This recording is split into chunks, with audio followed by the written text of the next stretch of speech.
After years of infertility treatments, I got pregnant and waited to announce it, but when we finally told the family, my mill called me a liar and insisted on DNA testing in front of everyone. Then my husband agreed with her, saying it would clear up any doubt. Hello everyone. My name is Claire.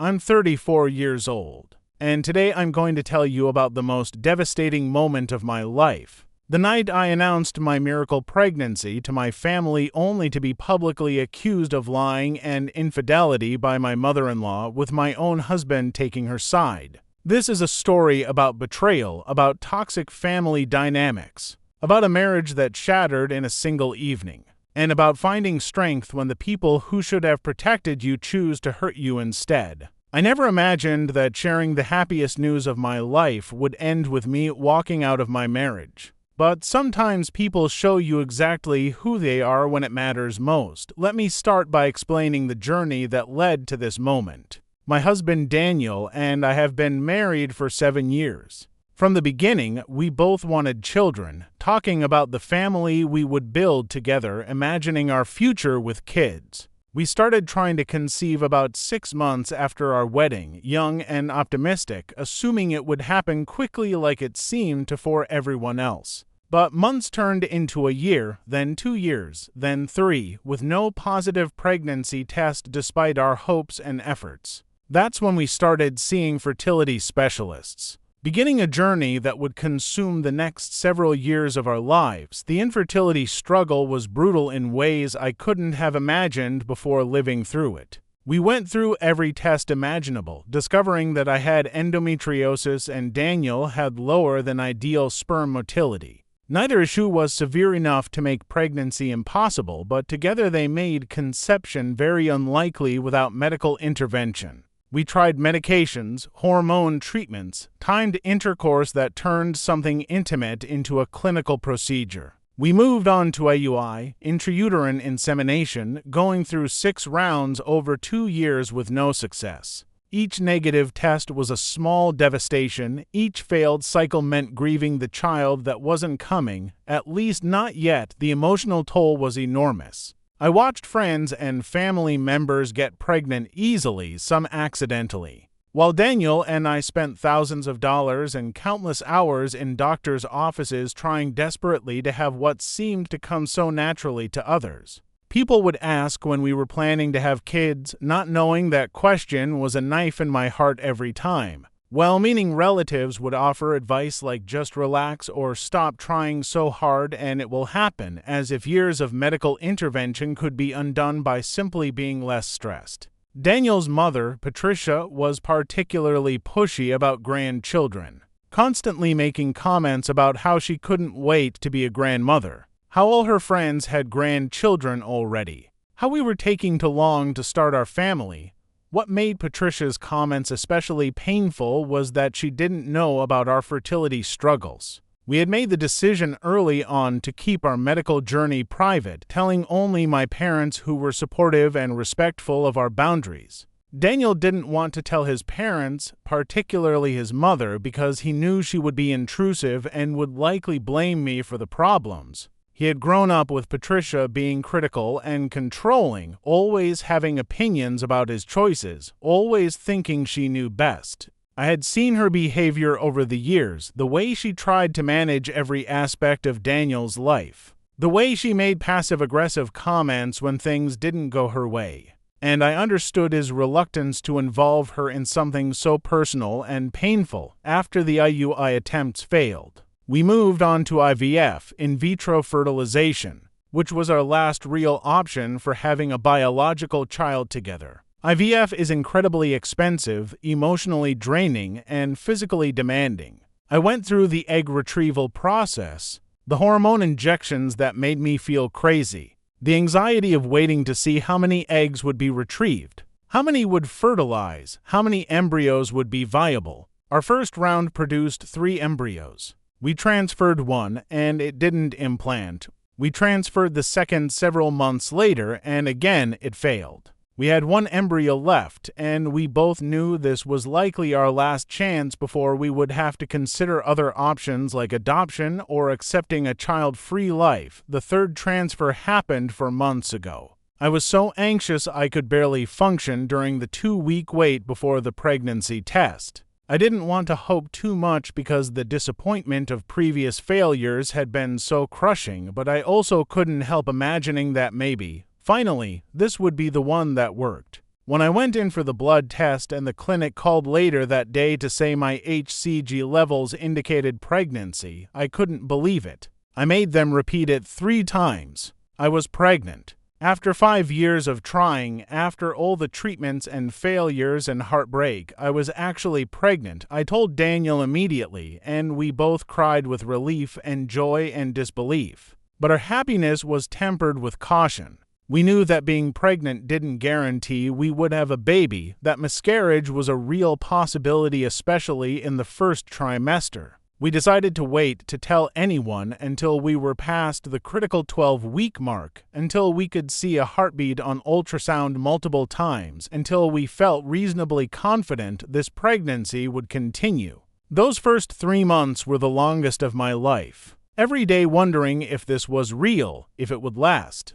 Going to weekly then bi-weekly appointments to confirm the baby was still growing when we finally made it to 14 weeks. With a strong heartbeat and all the indicators suggesting a healthy pregnancy, we decided it was time to share the news with our families. We planned a dinner at a nice restaurant, inviting both sets of parents and Daniel's younger sister Emily. I was so excited to finally share this news that we had kept secret for months. To see the joy on everyone's faces, to celebrate this miracle baby that we had worked so hard for. I even bought a cute way to announce it, little gift boxes for the grandparents with ultrasound pictures and promoted to grandma and promoted to grandpa mugs inside. The dinner started well enough. We met at the restaurant, ordered food and drinks, made small talk about work and weather and other mundane topics. I was nervous but excited, touching my barely visible bump under the table, exchanging glances with Daniel, who seemed equally happy to finally be sharing our news.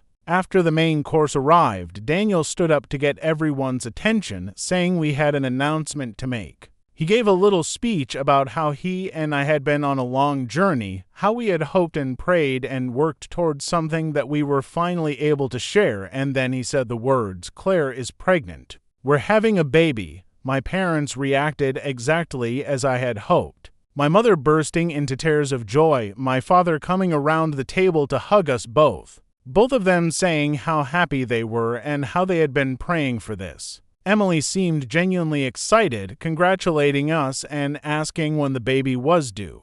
But Patricia's reaction was not what I expected. She sat very still, her face expressionless, staring at me with an intensity that made me uncomfortable. Daniel's father started to offer congratulations, but Patricia cut him off. "How far along are you?" she asked, her voice cold and measured. I told her 14 weeks, trying to keep my tone light and happy despite her obvious lack of enthusiasm. She did some mental math, her eyes narrowing, and then said something that made the entire table go silent. That's interesting, because Daniel was on that business trip to Seattle for 2 weeks right around the time you would have conceived. He was gone for the entire window when this pregnancy supposedly started. I was confused at first, not understanding what she was implying.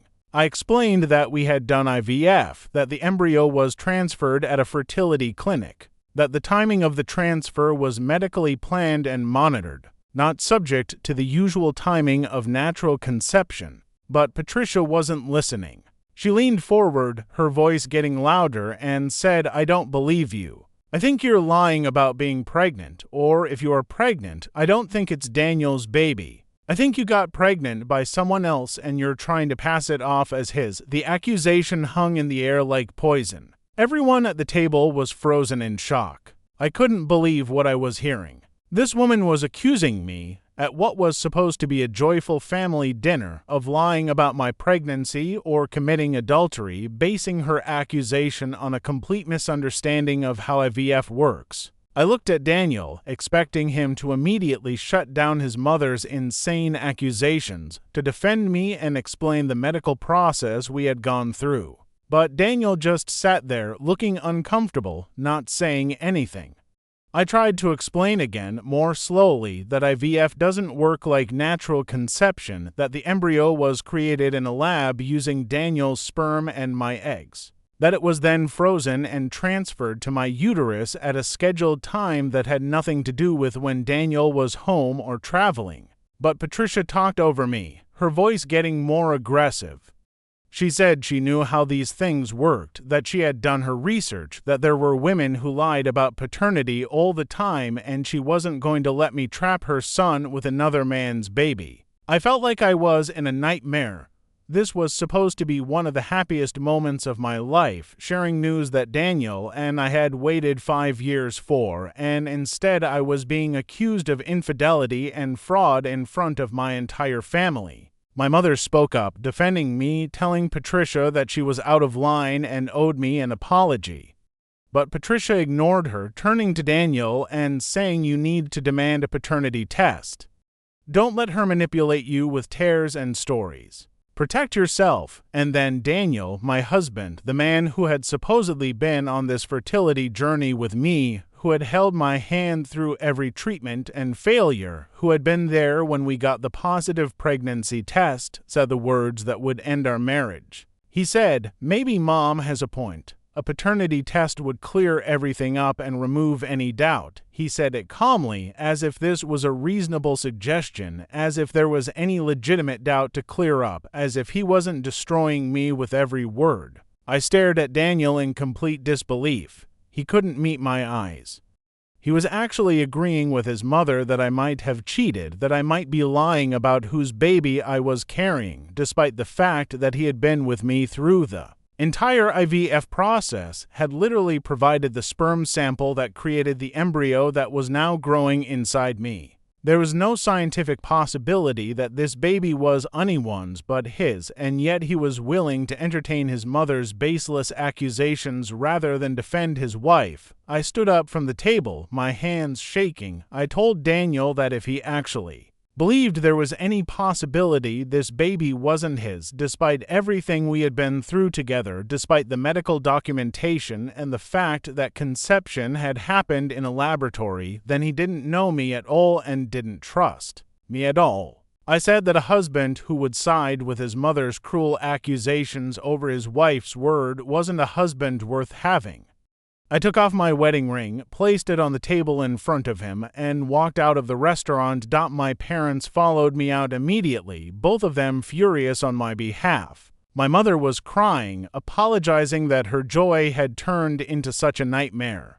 My father wanted to go back in and confront Daniel and Patricia, but I just wanted to leave, to get away from that restaurant and those people who had just destroyed what should have been a beautiful moment. I went home with my parents that night, unable to face going back to the house I shared with Daniel, unable to process what had just happened. Over the next few days, I stayed with my parents, trying to understand how my life had fallen apart so completely. Daniel called and texted repeatedly, saying we needed to talk, that things had gotten out of hand, that he didn't really think I had cheated, but that a paternity test would just make his mother feel better and then we could move on. The fact that he thought I should submit to a humiliating and completely unnecessary medical test just to placate his cruel mother showed me how broken our marriage really was. He was more concerned with managing his mother's feelings than protecting his pregnant wife from baseless accusations. I consulted with a divorce attorney, explaining the situation and asking about my options. The attorney confirmed what I already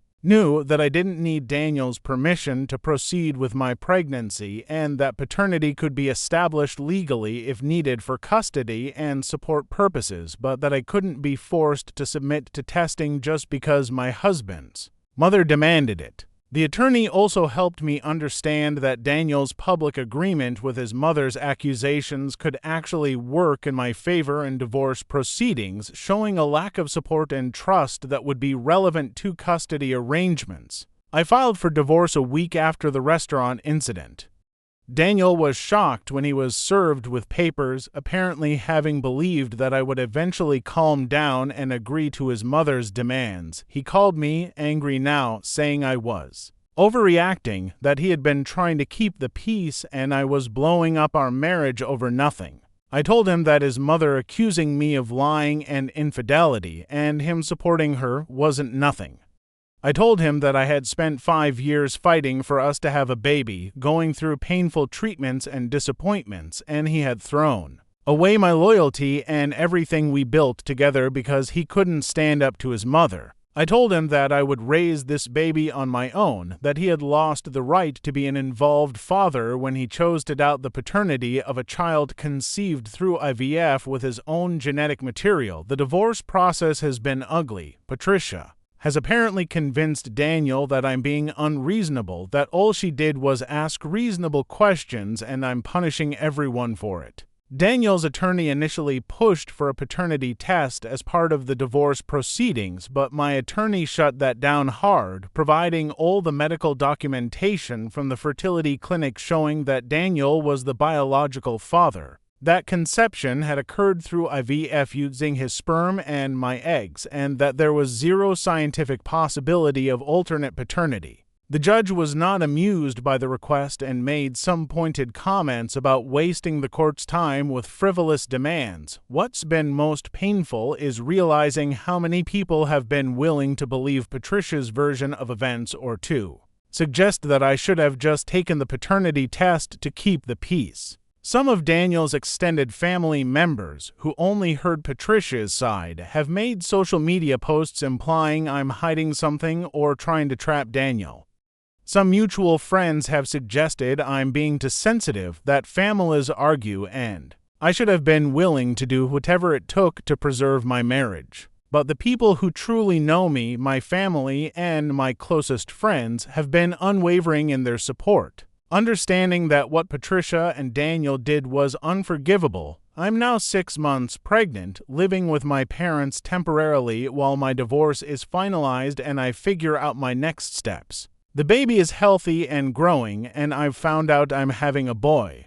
My parents are excited to be grandparents and have been incredibly supportive, helping me prepare for single motherhood and reminding me constantly that I deserve better than a man who would believe his mother's lies over his wife's truth. My mother in particular has been a rock, accompanying me to all my medical appointments, helping me shop for baby things, and reminding me that I'm strong enough to do this on my own. Daniel has tried several times to reconcile, saying he made a mistake, that he should have defended me, that he wants to be part of the baby's life. But his apologies always come with qualifiers, always include some version of "but you have to understand my mother's perspective," or "you could have handled it better too." He still doesn't fully grasp how devastating his betrayal was, how completely he destroyed my trust when he sided with his mother's baseless accusations. He still seems to think that a paternity test would have been a small thing to do to make peace, not understanding that the demand itself was the problem, that a husband who truly knew and trusted his wife would never have entertained such an accusation for even a moment. Patricia has never apologized. According to Emily, who has kept in touch with me throughout this mess, Patricia feels completely justified in her actions. She apparently tells people that she was just trying to protect her son from being tricked, that any good mother would have asked the same questions, that I'm the one who overreacted and destroyed a marriage over a simple request for proof. The fact that this simple request was an accusation of adultery and fraud made publicly at what should have been a joyful family moment doesn't seem to factor into her rationalization. Emily has actually distanced herself from her mother over this, telling me that Patricia has always been controlling and cruel, but this was a new low even for her. The most surreal part of all this has been looking back at our entire relationship through the new lens this situation provided. I can see now how many times Daniel chose his mother over me in smaller ways, how many times he prioritized keeping her happy over supporting me, how many times he made excuses for her bad behavior instead of setting boundaries. I had overlooked these things or made excuses for them because they seemed minor compared to the good things in our marriage. But they were warning signs I should have paid attention to, red flags that showed me Daniel's loyalty would always be to his mother first, his wife second. I've also realized how strong I am, stronger than I ever knew. I spent 5 years enduring painful fertility treatments, staying hopeful through repeated failures, never giving up on the dream of having a child. I survived the devastation of public humiliation and false accusations at what should have been a moment of pure joy. I made the difficult decision to leave my marriage rather than accept treatment that was beneath my dignity and damaging to my child's future. I'm preparing to be a single mother, to raise my miracle baby on my own, and while it's not the future I imagined, I know I'm capable of giving this child a good life filled with love. My son will grow up knowing his father, assuming Daniel steps up and acts like a father should, but he will be protected from Patricia's toxicity.